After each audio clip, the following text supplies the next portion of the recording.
Představ si, že žiješ svůj sen.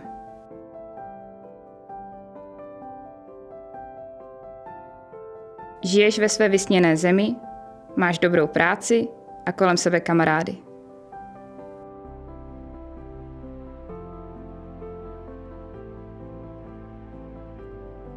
Ale po nějaké době ti dojde, že ti něco chybí.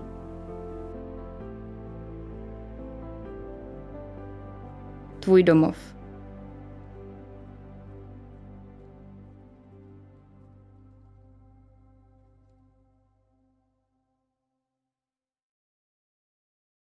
Co dneska děláme? Dneska toho máme hodně v plánu. To se musíme nejdříve zbalit. Pak ty brašny musíme dát na kolo. A pak jdeme na výlet. A tak se po 3 letech života na Novém Zélandu rozhodujeme, že pojedeme domů. Na kolech. Má to ale malý háček. Nejsme žádní cyklisti. První velkou výzvou před samotným startem bylo zbalit celý svůj život do brašen. Zvyknout si na nový životní styl se všemi jeho klady a zápory nám pomáhají kamarádi, kteří se k nám na začátku na chvíli připojují.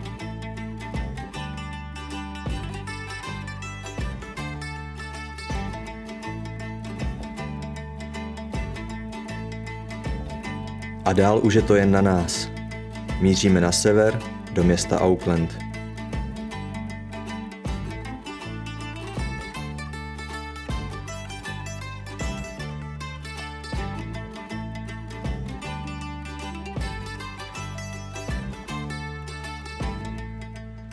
První hromadný karambol. Na tohle jsem se těšila celou cestu. Protože bez dobrého jídla by do toho daška prostě nešla. Po téměř 1500 našlapaných kilometrech přes severní ostrov Nového Zélandu dorážíme do Aucklandu, kde balíme naše věci do beden a chystáme se na přelet do jihovýchodní Asie, kde nás čeká úplně jiný svět. Jiný než ten, který jsme znali dodnes.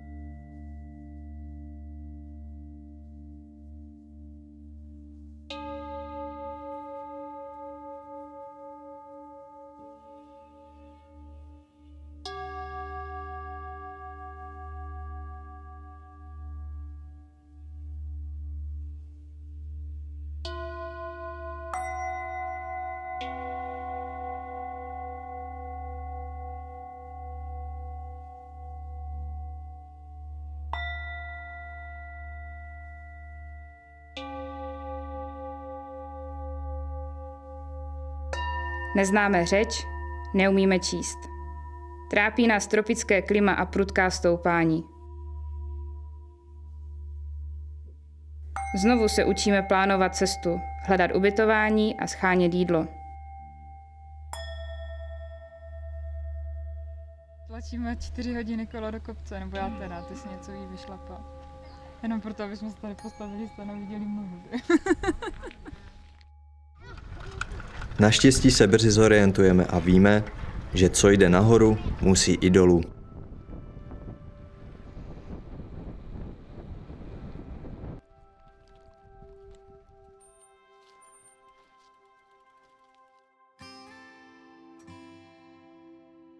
Na hranici s Laosem nasedáme na slowboat a užíváme si 2denní plavbu po řece Mekong. Odpočíváme.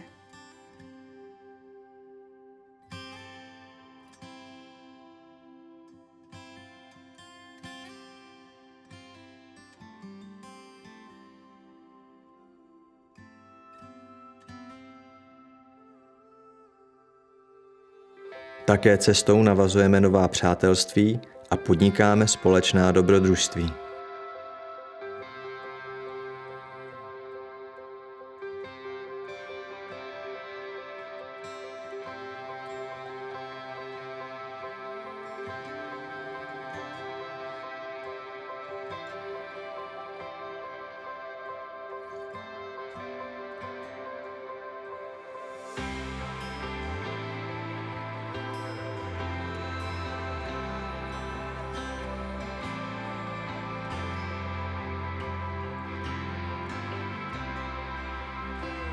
Časem nacházíme svůj rytmus.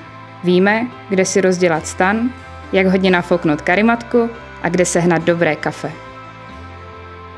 Jo a taky, jak si přivydělat. A nacházet peníze. Tam je další. A nejsou to věkové peníze? To vypadá jako normální. Abychom si mohli koupit další kafe.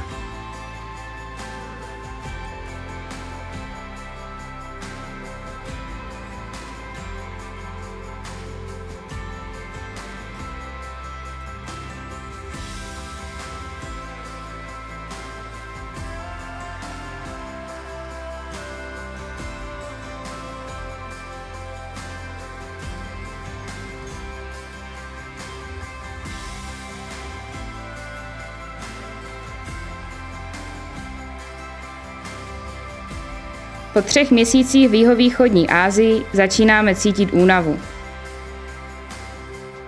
Taky si uvědomujeme, jak dlouhá cesta nás ještě čeká. A Daška to co? Prý? Já to chci vzdát. No to chce vzdát a otočit. Nezbývá nám nic jiného, než zvážit způsob, jak naši cestu prožíváme a hledat možnosti, jak se to začít více užívat.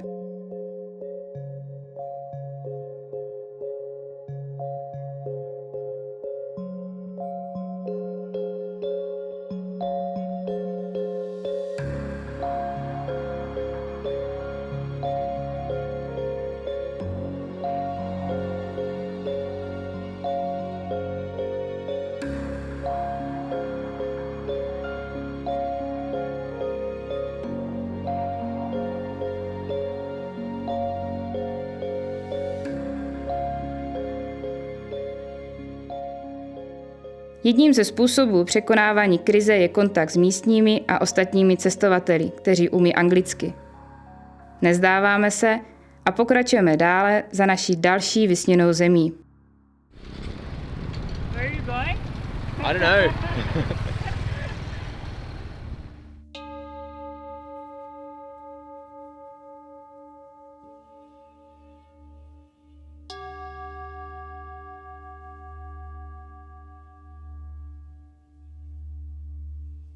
Z myanmarského Rangúnu odlétáme do Nepálu, země s největšími horami na světě a naším splněným snem.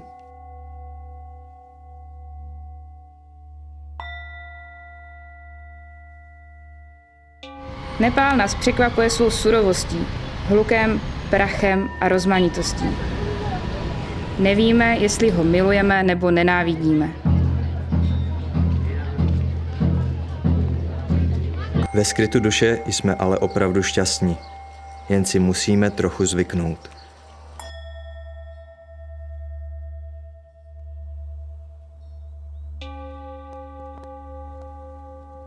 V Katmandu se ale moc nezdržujeme. Míříme do Pokhary, abychom se znovu potkali s naším kamarádem. His name is Gary. Čau. Garyho jsme potkali vlastně náhodou, na Novém Zélandu, když nás předjel na jednom trailu. Je Angličan a společně jsme vytvořili perfektní tým na naší cestě kolem Annapuren. Zařizujeme vše nezbytné a pomalu míříme do hor. Konečně. 2,500 meters. Podle místních jsme si vybrali špatný směr. Na konci údolí nás čeká prudké stoupání do sedla Torongla. Nám to ale nepřijde. Víme, co děláme a užíváme si naše putování Himálajem.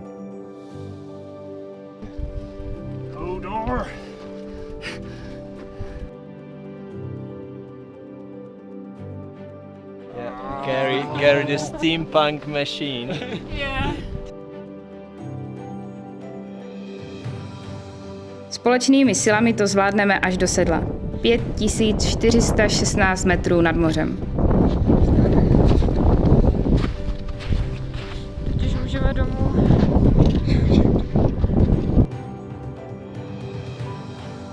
Jak jsme se během naší cesty už naučili, co šlo nahoru, musí i dolů. Probuzením do zasněžené krajiny zahajujeme sjezd našich životů.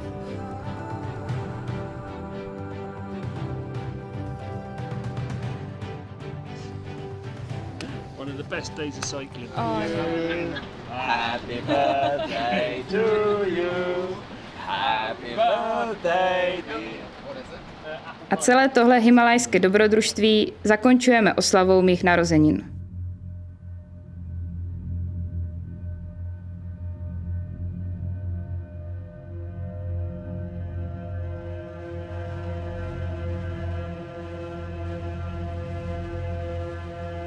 Opouštět Nepál není snadné. Mysleli jsme si, že to nejhezčí i nejtěžší už máme za sebou. Ale mýlili jsme se.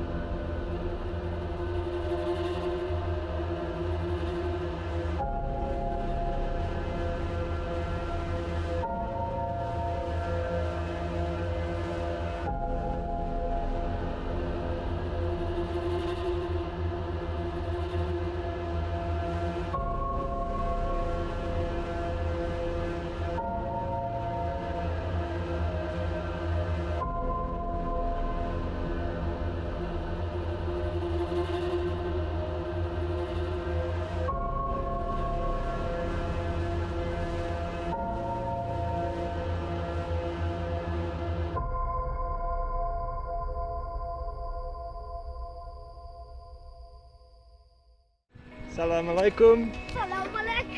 Děti na celém světě jsou super, ale na Pamíru a v Kyrgyzstánu jsou obzvláště milé. Možná je to drsností prostředí nebo jejich výchovou.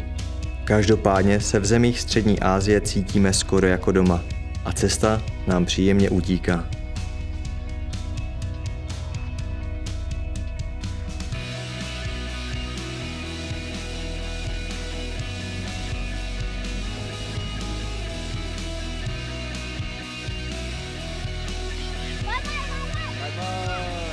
Tohle nás docela dost pronásleduje. Nevypadá to dobře, máme jenom 8 kilometrů. No jasně, že jsme zmokli.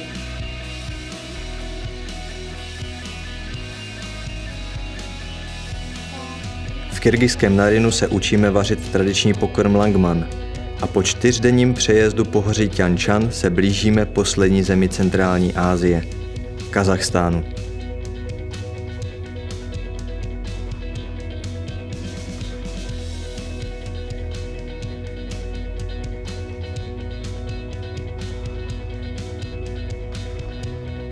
Protože si po téměř 9 měsících na kole chceme trochu odpočinout a zažít něco nového, v kazašské Almatě si zařizujeme ruská tranzitní víza a vše potřebné pro naši několikadenní jízdu vlakem do Moskvy. Jsme v Moskvě. Na peronu skládáme kola.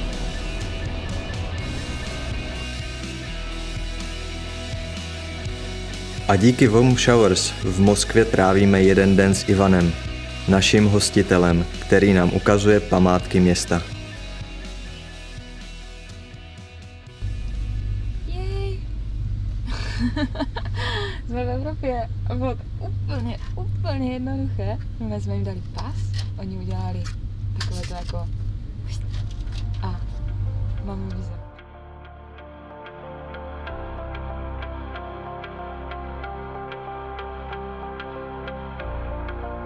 Jsme v schengenském prostoru, máme absolutní volnost pohybu a užíváme si letní prázdniny v úžasné přírodě Finska. Jezdíme z národního parku do parku a od jezera k jezeru.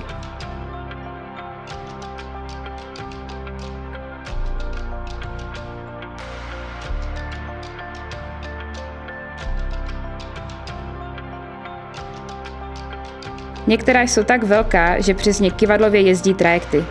I my jsme se jedním svezli.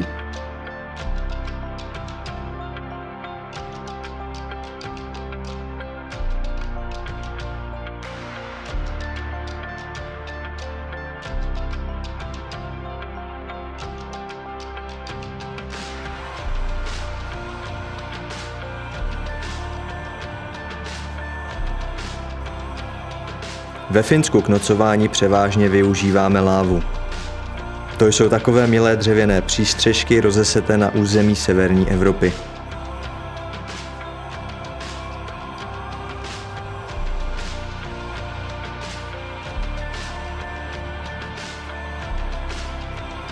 Ve Švédsku nás hostí další člen sítě Warm Showers, Urpo.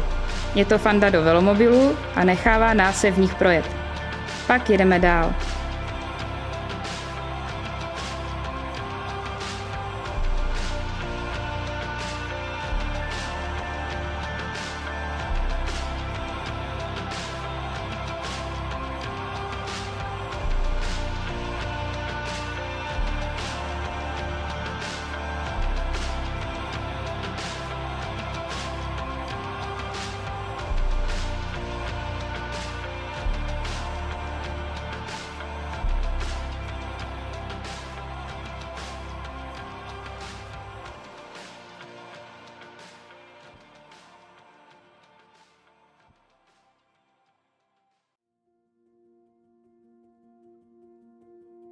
Nejsevernějším místem naší cesty se stává vesnice Sortland v Norsku. Polární záře, která se nám ten večer rozvlní nad hlavami, je pro nás symbolickým ohňostrojem. Odtud už je to jenom dolů.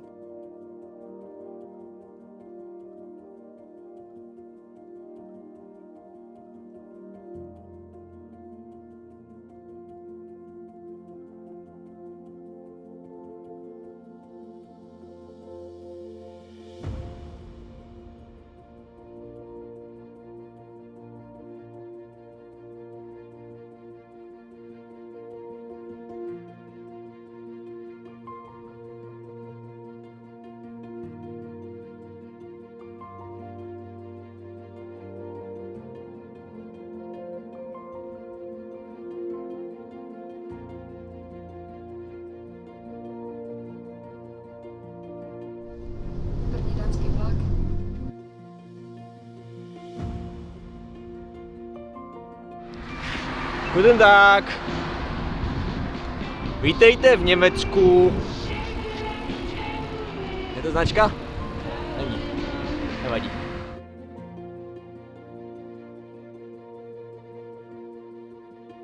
Jak se pomalu blížíme k domovu, krajina se stává čím dál tím víc povědomější.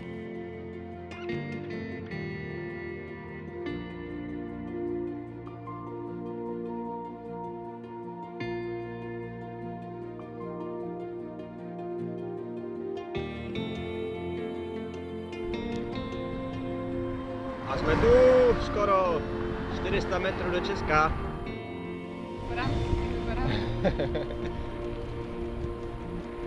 200 metrů. Po 370 dnech konečně překračujeme českou hranici. Teď už nám zbývá opravdu jen kousíček.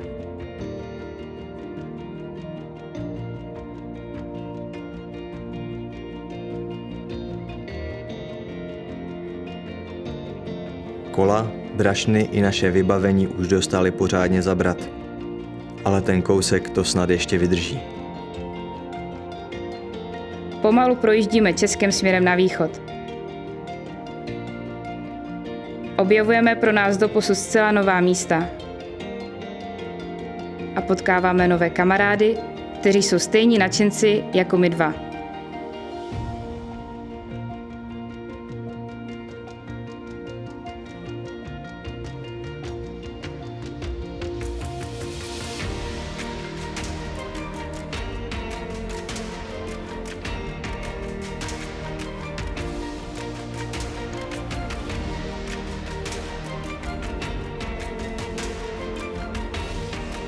Nakonec se dostáváme až do našeho rodného kraje. Čekáš na Frýdek. Pojď stejně. Kde navštěvujeme nám dobře známá místa a navazujeme na stará přátelství.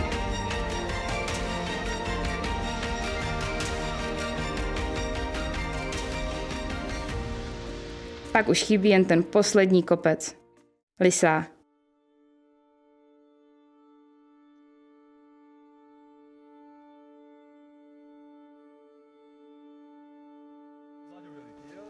Lisa.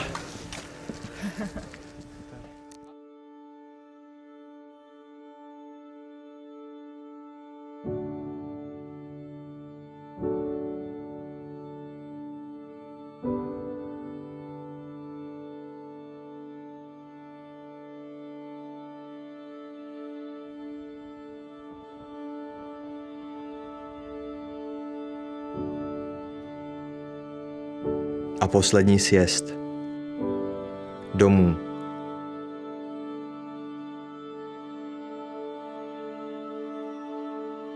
Kde se po 4 letech znovu setkáváme s těmi nejbližšími.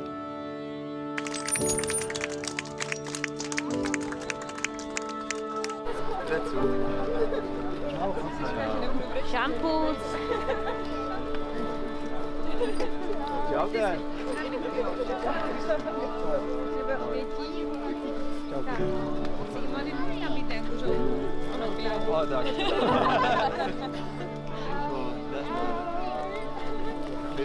Ježíš, nebyl tu hlavu. A zase noc volal. Moment.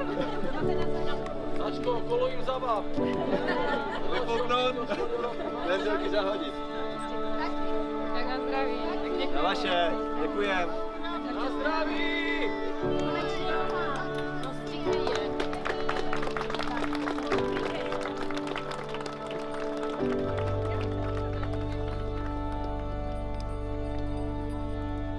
A nebo nový začátek?